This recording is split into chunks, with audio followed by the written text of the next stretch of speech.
یہ بڑا مشکل صورتحال تھی گبول صاحب، بہت ہی مشکل کٹھن صورتحال تھی جس سے اسلام آباد گزرا. آپ نے وہ ساری باتیں دیکھی بھی ہوں گی اور وٹنس بھی کی ہوں گی. کیا یہ کرائسس اب ختم ہو جائے گا یا ابھی یہ کنٹینیو کرے گا؟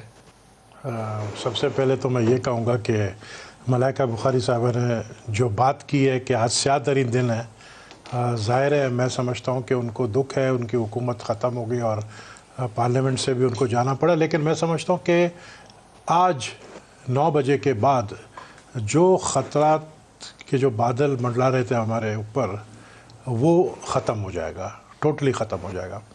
اور پرسوں رات جو سچویشن تھی، میں پچھلے 1 مہینے سے اسلام آباد میں ہوں، مجھے ایک ایک چیز کی خبر ہے، ایک ایک چیز کا پتہ ہے کیا چل رہا تھا 1 مہینے سے. اگر تو میں بار بار اپنے شوز میں کہتا ہوں امیچور گورنمنٹ، امیچور. دیکھیں نان پولیٹیکل لوگ جب آگے آئیں گے تو یہی حرکت کریں گے.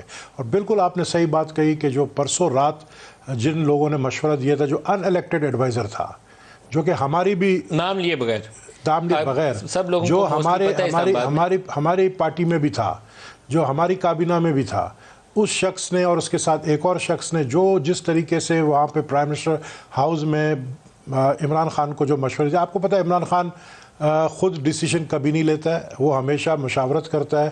اور افسوس یہ ہے کہ پچھلے 3.5 سال سے وہ ان لوگوں سے مشورے لے رہا تھا جن کو خود نہیں پتہ ہے کہ اس مسئلے کا حل کیا ہے. تو یہ آج کا دن جو ان کو دیکھنا پڑ رہا تھا عمران خان کو، انہی مشیروں کی وجہ سے، انہی لوگوں کی وجہ سے. میں سمجھتا ہوں کہ وہ خطرات جو منڈلا رہے تھے وہ اب ختم ہو گئے ہیں.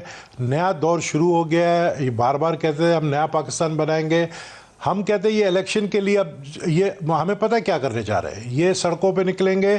ہم کہتے ہیں نکلیں آپ. ہم بھی سڑکوں پہ پچھلے 3.5 سال نکلے، لیکن یہ سڑکوں پہ نکلیں گے تو ان کے لیے نہیں بلکہ ملک کے لیے. دیکھیں آج ڈالر 190 سے 181 پر آ گیا. کیوں آیا؟ کیوں حالات بہتری کی طرف آ رہے ہیں؟